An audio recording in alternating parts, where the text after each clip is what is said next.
요한복음 4장 20절, 21절 말씀. 신약 성경 148쪽에 나와 있는데요. 우리 한 목소리로 20절하고 21절을 같이 읽도록 하겠습니다. 시작. 우리 조상들은 이 산에서 예배하였는데 당신들의 말은 예배할 곳이 예루살렘에 있다 하더이다. 예수께서 이르시되 여자여 내 말을 믿으라. 이 산에서도 말고 예루살렘에서도 말고 너희가 아버지께 예배할 때가 이르리라. 아멘.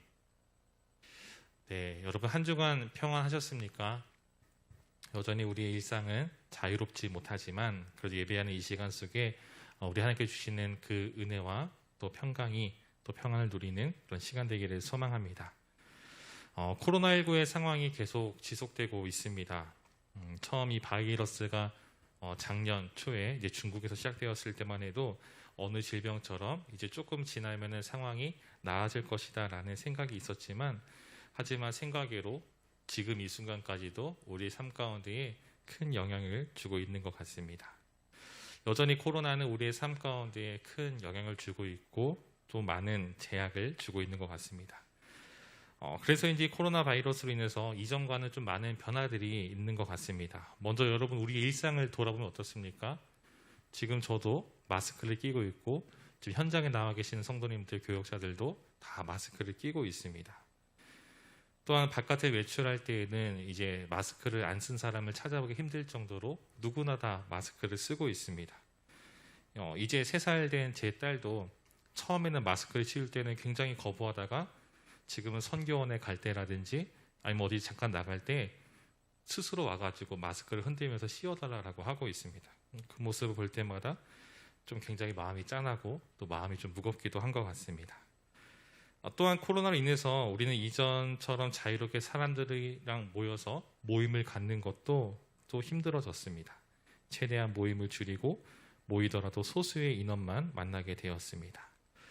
우리의 일상이 이렇게 변화되었다면 여러분 우리의 예배는 또 어떤 변화가 있습니까?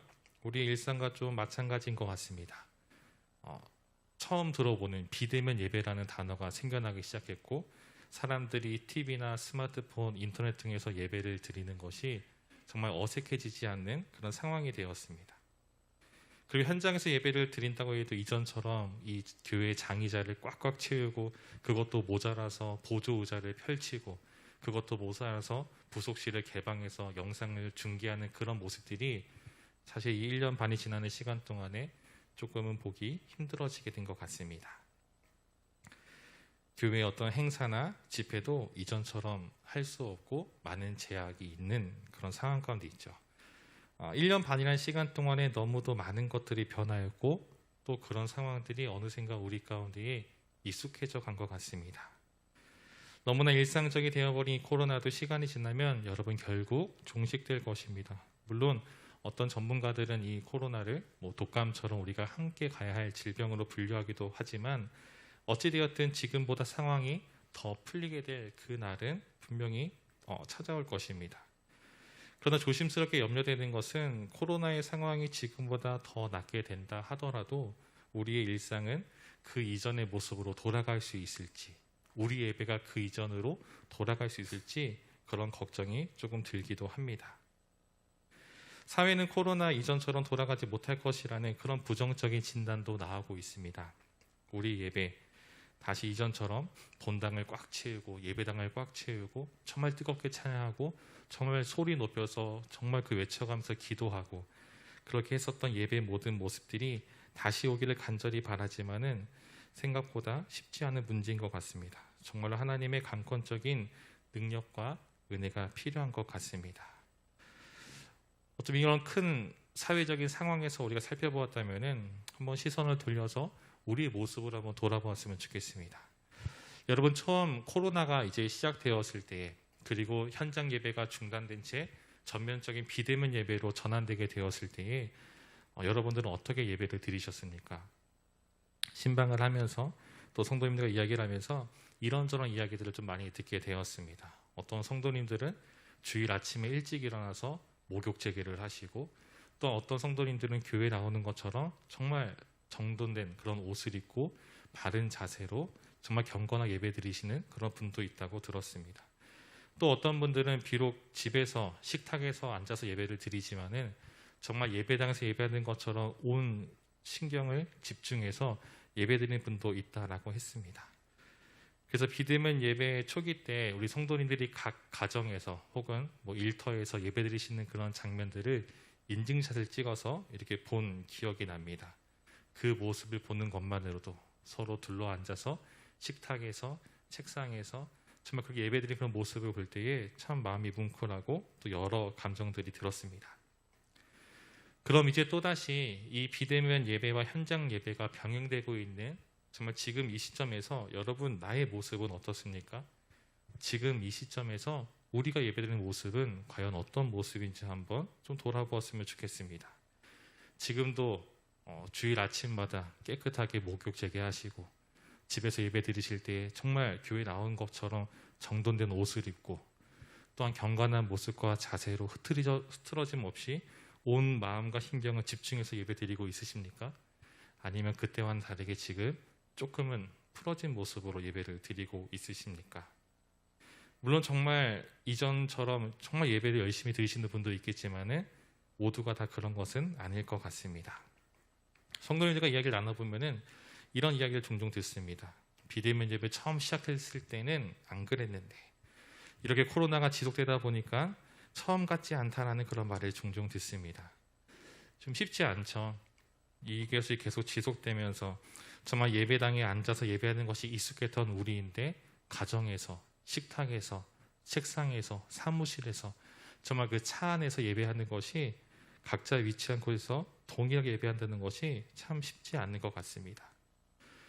그래서 서론이 조금 길었지만 오늘 이 시간을 통해서 우리가 한번 예배에 대해서 한번 다시금 생각해보는 시간을 가지고자 합니다. 우리는 어떻게 예배해야 되는가? 이 질문의 답을 함께 찾아보면 좋겠습니다. 성경을 보게 되면은 수많은 예배 모습들이 등장을 하고 있습니다. 가장 먼저 창세기에 가인과 아벨의 예배를 시작해서 정말 여러 예배들이 많이 등장을 하고 있습니다. 하나님은 그 예배의 모습 속에서 출애굽한 이스라엘간에 찾아오셔서 하나님을 어떻게 예배할 것인지, 하나님께 어떻게 제사를 드려야 되는지 정말 너무도 세밀하고 세세하게 그 방법과 방식에 대해서 설명을 해주셨습니다. 제물은 어떻게 준비해야 될 것인가, 제사장은 어떤 절차에 따라서 그게 진행할 것인지, 또 제물을 가지고 제사 드리는 그 사람은 어떻게 해야 되는지에 대해서 매우 상세하게 지침을 주셨습니다. 그리고 이스라엘은 이 방법들을 잘 지켜서 하나님께 제사를 드렸습니다. 물론 성경을 보게 되면은 이들이 하나님께서 원하시는 그 모습 그대로 완전하고 또 완벽하게 예배를 드렸던 것만은 아니었습니다. 단지 그 방식에 있어서만큼은 단절되지 않고 예수님이 지금 활동하던 시대까지 잘 이끌고 왔음을 볼 수 있습니다. 오늘 본문의 내용은 성도님께서 여러 번 접하셨을 것이라 생각하여서 짤막하게만 이야기하고 설명하고 넘어가도록 하겠습니다. 먼저 오늘 본문의 시작을 보게 되면은 4장 3절에 예수님께서 유대 지역을 떠나서 이제 갈릴리로 가고자 하십니다. 그리고 4절에 보니까 그 경로를 어떻게 정하시냐면 사마리아 땅을 통과하겠다라고 결정을 하십니다. 물론 이 사마리아 통과한다는 것에 대한 그런 의미와 이런 것들도 분명히 좀 언급을 해야 되겠지만 이런 관계 설명도 이 시간은 굳이 하지 않도록 하겠습니다. 이제 예수님은 사마리아 땅 가운데 있는 이 수가라는 동네에 이제 들어가십니다. 오늘날 시간으로 정오쯤 되어 우물가에 잠시 머물러 계시고 피곤한 예수님을 대신하여서 제자들은 먹을 것을 구하러 동네에 들어가게 됩니다. 홀로 우물가에 있던 그때 한 여인이 물을 기르러 나옵니다. 예수님은 여인과 몇 마디 말을 주고받게 되었고 여인은 자신의 앞에 있는 이 사내가 범상치 않은 사내라는 것을 깨닫게 됩니다. 우리 한번 19절 말씀을 같이 한번 읽도록 하겠습니다. 19절입니다. 시작. 여자가 이르되 주여 내가 보니 선지자로소이다. 한 번도 만나본 적 없는 이 유대인 남자가 자신의 치부라고 할 수 있는 그런 비밀, 굳이 스스로 얘기하지 않았는데 정말 이 남자가 어떻게 알았는지 그것을 다 정말 그 밑바탕까지 다 끄집어내서 알고 있습니다. 이것은 그 사람이 선지자가 아니라면은 결코 이해할 수 없는 것입니다. 마치 엘리사가 도단 서급에서 자신의 그 집에서 저 멀리 아람 왕과 그의 그 신복들이 나눈 군사 작전을 간파하여서 이스라엘 왕이 도망갈 수 있는 길을 알려주었던 것처럼 정말 눈앞에 있는 이 사내가 그 모든 것들을 속속들이 알고 있음에 깜짝 놀랐습니다. 그리고 그녀는 한 가지 마음에 품고 있었던 오랜 의문을 토로합니다. 우리 20절 말씀을 같이 한번 읽도록 하겠습니다. 시작. 우리 조상들은 이 산에서 예배하였는데 당신들의 말은 예배할 곳이 예루살렘에 있다 하더이다. 우리가 이 구절을 이해하기 위해서는 조금은 역사적인 이런 배경을 언급을 해야 될 것 같습니다. 솔로몬의 뒤를 이어서 이스라엘 왕이 된 르호보암의 때에 우리가 알다시피 이제 이스라엘이 남과 북으로 나뉘어지게 되었습니다. 이때 갈라지게 된 북이스라엘은 이제 이 사람들이 예루살렘에 가서 예배하는 것을 막기 위해서 정말 이들이 예배하려고 유대 땅에 있는 예루살렘에 가게 되면은 그 나라가 다시 전복된 것을 우려하여서 정말 그들이 예배할 곳을 지정하게 됩니다. 그러면서 이들은 성경 중에서도 모세의 오경만이 하나님의 말씀이라 인정하였고 이것을 사마리아 오경이라고 부릅니다. 사마리아 오경에는 우리가 지금 보고 있는 이 구약 성경과는 조금은 다른데요. 이 성경에서는 그리심산이 이들이 예배할 장소라고 그렇게 해석을 해 놓았습니다. 그래서 오직 사마리아 오경의 권위만을 인정하는 사마리아 사람들은 그 이후로부터 그리심산에 모여서 이 산이 하나님께서 말씀하신 예배할 장소다라고 그렇게 여기면서 그 산에서 예배를 드려왔습니다. 오늘 이 여인이 사마리아 사람들은 정말로 이 그리심산 예배를 드리고 있고 당신들 유대인들은 예루살렘 예배하고 있다라는 이 질문을 던진 의도는 무엇일까요? 먼저는 이 오랜 기간 동안에 유대인과 사마리아 사이에 있었던 이 갈등으로 인한 것이겠고요. 둘째는 순수하게 유대인은 예루살렘이라고 주장하고 사마리아 사람들은 그리심산이라 주장하는 서로가 믿는 모세 오경 가운데 기록된 그 말씀, 이 평행선과 같은 대화 속에 진짜 정답이 무엇인가라는 그런 순수한 궁금증도 있었을 것입니다.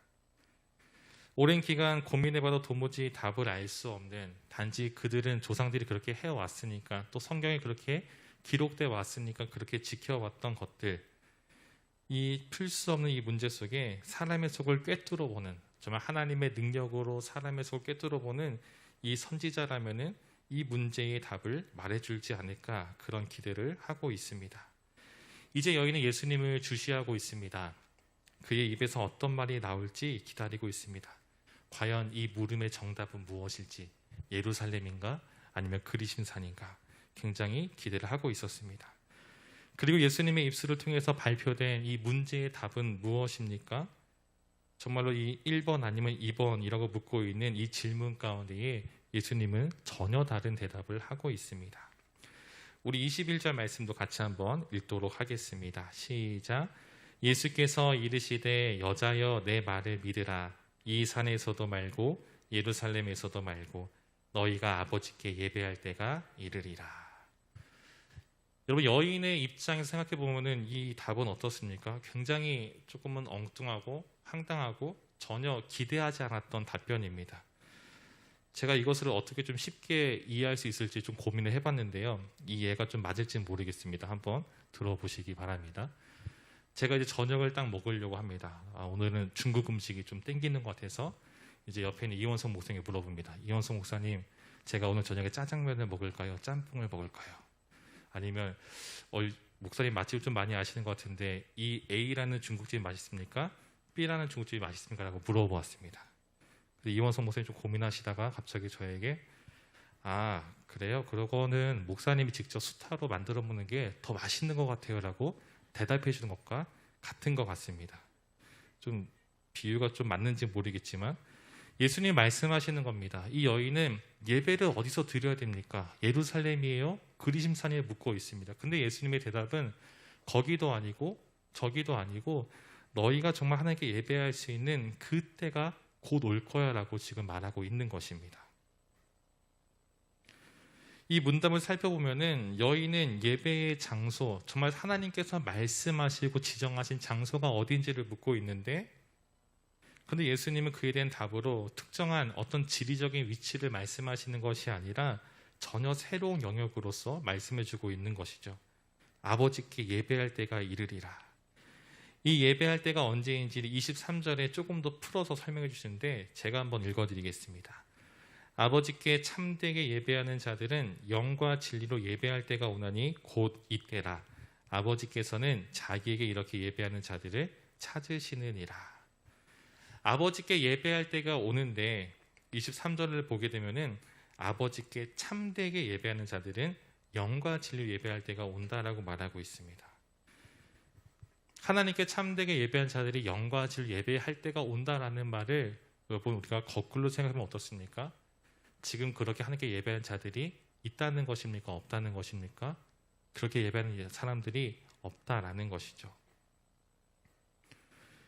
지금 유대인들과 사마리안 그 양쪽에서 그 모두에서 그런 모습들이 나타나고 있다라는 것입니다. 근데 이들은 분명 예배를 드리고 있었습니다. 예루살렘에서 그리심산에서 정말 끊임없이 제사와 예배를 드리고 있었습니다.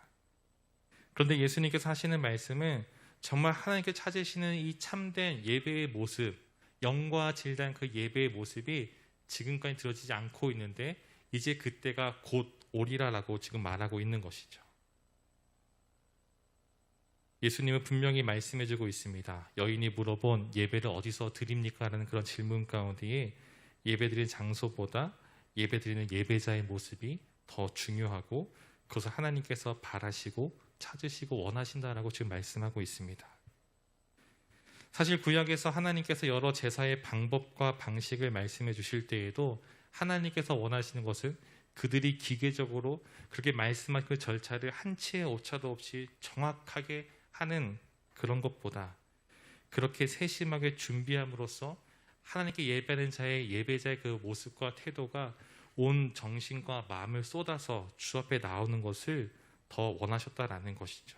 중요한 그 예배에 담겨있는 정신을 잊어버린 채 겉모습만 남아버린 오늘 이 유대인과 사마리아인들에게, 그리고 오늘 우리에게 예수님께서 하시는 말씀은 예배하는 우리의 모습 그리고 우리의 마음이 어디 있느냐라고 묻고 있는 것입니다. 참되게 예배하고 있는가? 영과 진리에 대해서 예배에 참여하고 있는가? 이 물음 앞에 우리는 스스로 점검해 보아야 합니다. 사랑하는 성도 여러분, 오늘 우리는 어떤 모습으로 또 어떤 마음으로 예배를 드리고 있으십니까? 성도님들과 얘기를 이제 간간히 나눠보면은 코로나 초기에 비해서 최근 들어서 예배 드리는 것이 많이 힘들다라고 합니다. 초기에는 정말 예배에 집중해서 정말 잘 드렸지만 이것이 지속되면 지속될수록 점점 집중력이 떨어진다라고 말씀하십니다. 아마 대부분 이런 어려움을 경험하실 거라 생각을 하고 있습니다. 한참 비대면 예배 중일 때에는 예배당에 나가서 예배를 드리지 못한다라는 이 사실에도 굉장히 힘들어하신 분들도 있었습니다. 집에서 또 사무실에서 예배당이 아닌 그 아무 장소에서 예배를 드린다는 것이 익숙하지 않기 때문에 예배당에서 예배하는 것에 비해 집중이 잘 되지 않는 것이 어쩌면 당연할지 모릅니다. 그런데 문제는 무엇일까요? 이렇게 장기화되고 있는 코로나 상황 인해서 어쩌면 조금은 더 편해진 이 예배의 모습들이 점점 우리 몸에 익숙해져 가고 있다는 것이죠. 굳이 주일날 아침에 일찍 일어나서 정말 정돈하고 머리를 이렇게 잘 다듬고 정말 옷을 챙겨 입는 모습이 아니라 아침에 일어나서 그냥 소파에 기대에 앉아가지고 유튜브 채널을 튼다라든지 혹은 TV에 유튜브 이것을 튼다라든지 그런 모습이 조금씩 우리 가운데 익숙해져 가고 있다라는 것입니다. 사실 이 적응이라는 것이 굉장히 무서운 것 같습니다. 제가 훈련소에 있을 때에 주일에 예배를 드릴 때마다 그렇게 울었던 기억이 납니다. 처음에는 이제 낯선 환경 속에서 의지할 사람 없는 그런 환경 가운데 좀 힘듦으로 인해서 조금 울었다면은 하지만 2주차, 3주차 되면서 예배를 드릴 수 있다는 것에 정말로 그 예배 가운데 정말 눈물을 흘렸던 기억이 있습니다. 보통은 이제 그 느린 찬양에서 눈물을 흘리는 저는 찬양하세를 부를 때마다 그렇게 눈물을 흘렸습니다. 아, 하나님을 찬양할 수 있다라는 것이 이렇게 기쁜 일이구나. 정말 옆에 있는 동기들은 되게 의아했지만 저는 그 신나는 찬양을 부르면서 그렇게 울었던 기억이 납니다.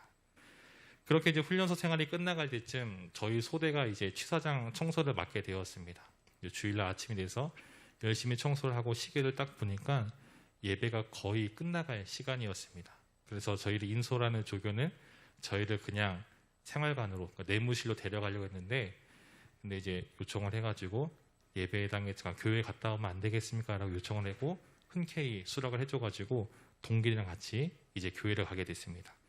동기들은 이제 이 간식을 얻을 수 있다는 사실을 굉장히 기뻐했었고, 저는 교회에 갈 수 있다는 사실에 또 기뻐했습니다.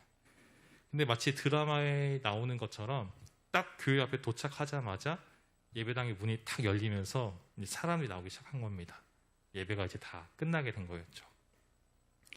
동기들은 빨리 뛰어가서 이제 나눠주는 초코파이와 과자를 열심히 집고 있었고, 저는 이제 조교에게 다시 한 번 더 부탁을 해가지고 잠깐 기도만 하고 나올 수 없겠습니까? 라고 요청을 하고 이제 허락을 받고 이제 예배당 뒤 의자에 앉아서 기도를 하게 됐습니다. 그래서 이제 딱 앉아서 두 손을 모으고 눈을 감고 하나님 아버지라고 하는데, 그 다음 말은 떠오르지 않았습니다. 그냥 하염없이 울다가 시간이 지나가지고 기도를 멈추고 나오게 된 그런 경험이 있습니다. 이전까지는 이제 군대에 입대하기 전에는 학교에서 정말 일주일에 4번씩 체프를 드리고, 교회에서는 수요 예배, 금요 예배, 뭐 또 청년부 모임, 주일 오전, 오후 예배, 그렇게 수많은 예배를 드리고 있었는데, 일주일에 한 번 드리는 그 예배가 얼마나 소중하고 예배를 할 수 있다는 것이 얼마나 기쁜 일인지 그때 굉장히 많이 느꼈던 것 같습니다. 이야기가 이렇게 끝나면 굉장히 아름답게 끝날 텐데, 조금 더 이야기를 진행하면 이제 어느덧 1년 반의 시간이 지났습니다.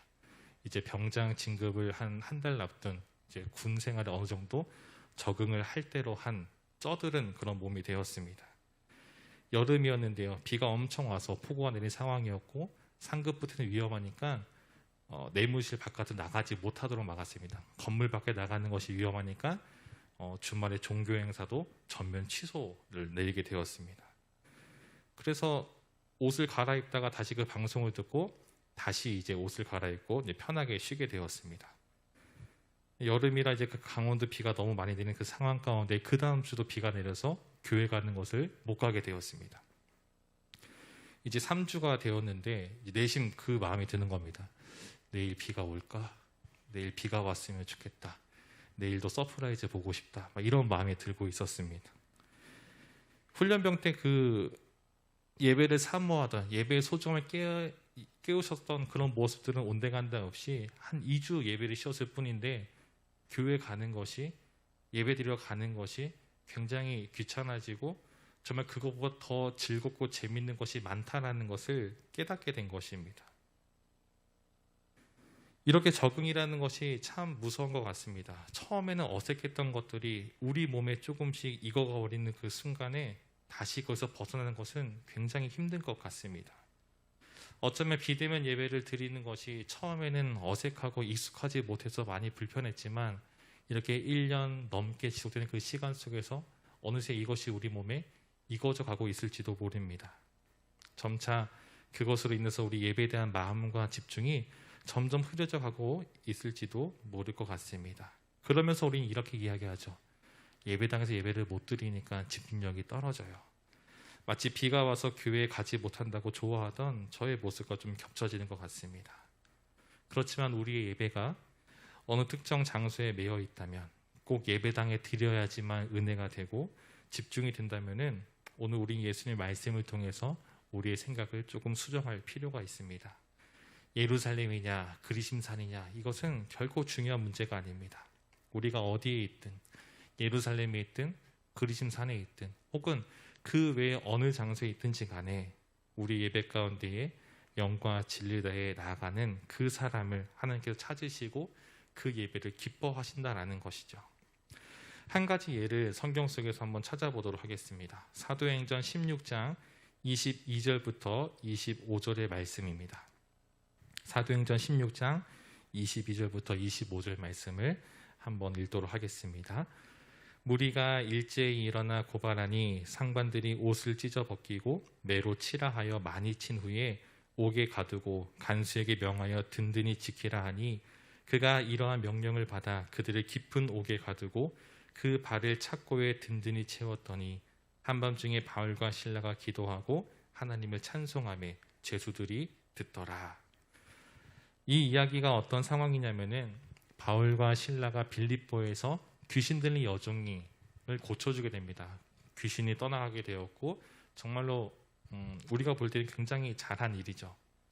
그렇지만 여정을 통해서 수익을 얻던 주인들을 크게 노하여서 이 바울과 실라를 고발하게 되었고 바울과 실라는 붙잡혀서 수많은 매를 맞고 감옥에 갇히게 되었습니다. 여러분, 바울과 실라의 입장에서 보면 어떻습니까? 이들은 잘못한 것이 하나도 없습니다. 누명을 쓰고 감옥에 갇힌 것만 굉장히 억울한데 심한 매질을 당합니다. 아마 제가 그 상황이었다면 제 스스로가 로마 시민인 것을 진작에 밝혔을 것이고 혹시라도 매를 맞거나 옥에 갇혔다면 굉장히 큰 불평과 불만을 쏟아내면서 정말 안 좋은 모습을 많이 보였을 것 같습니다. 그런데 이 바울과 실라는 억울하게 매를 맞고 감옥에 갇힌 상황 속에서 무엇을 하고 있다고 말하면 한밤중에 바울과 실라가 기도하고 하나님을 찬송하며라고 말하고 있습니다. 굉장히 억울한 상황 가운데 그리고 전혀 기도가 나오지 않고 찬송이 나오지 않을 것 같은 이 감옥이라는 장소에서 이들은 손발이 묶인 채 하나님께 기도하고 찬송을 하고 있습니다. 또한 이 기도와 찬송이 단지 작은 소리로 그들만 들을 수 있게 조금 중얼중얼하는 것이 아니라 그 옆에 있는 제수들도 들을 수 있을 만큼 큰 소리로 기도하고 찬송하고 있음을 볼 수가 있습니다. 여러분, 지금 바울과 실라가 예배할 수 있는 상황인 것 같습니까? 기도와 찬송이 그 입술에서 나올 것 같은 상황처럼 보이십니까? 이들이 있는 장소는 회당도 아니고 예배의 모임도 아니었습니다. 그러나 이들은 비록의 감옥에 갇혀 있고 그들이 억울하게 매질을 당한 그 상황 속에서도 하나님을 잊지 않고 기도하고 찬송하는 모습을 보여주고 있습니다. 왜 그러냐면은 예수님께서 이렇게 말씀하신 것을 우리는 답을 찾을 수 있을 것 같습니다. 오늘 다시 요한복음 4장으로 돌아와서 24절 말씀을 한번 같이 읽도록 하겠습니다. 요한복음 4장 24절입니다. 시작. 하나님은 영이시니 예배하는 자가 영과 진리로 예배할지니라. 아멘. 예수님 말씀하십니다. 하나님은 영이시니라고 말하고 있습니다. 이 말은 하나님은 영이시기 때문에 우리와 똑같이 정말 이런 물질대, 공간대 그런 제약을 받으시는 분이 아니라는 것이죠. 만약 하나님께서 공간의 제약을 받으시는 분이라면은 우린 예배를 드리기 위해서 정말 예루살렘에 수도 없이 가서 예배를 드려야 할 것입니다. 그렇지만 하나님의 영이시기 때문에 그분은 예배당에도 계시고 감옥에도 계시고 오늘 우리의 가정에도 계시고 우리가 있는 그 모든 장소 가운데 우리와 함께 하시는 분이라는 것입니다. 그렇기 때문에 우리는 우리가 있는 그곳에서 영과 진리를 다한 예배를 드리며 나가는 모습이 있어야 한다라는 것이죠. 여러분, 이 말은 우리가 예배당에 나와서 예배할 필요가 전혀 없다라고 말하는 것이 아닙니다. 상황이 제한되어서 예배당에서 예배를 드릴 수 없다 할지라도 지금 내가 정말 상황과 여건이 여의치 않아서 영상 예배를 드릴 수밖에 없는 그 상황이 찾아왔다 할지라도 중요한 것은 장소가 아니고 예배드리는 바로 나에게 있다라는 것입니다.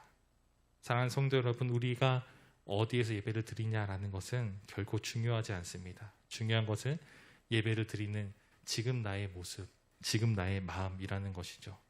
하나님 보시기에 우리는 영과 진리 다해서 예배를 드리고 있는가? 우리는 끊임없이 점검을 해야 됩니다.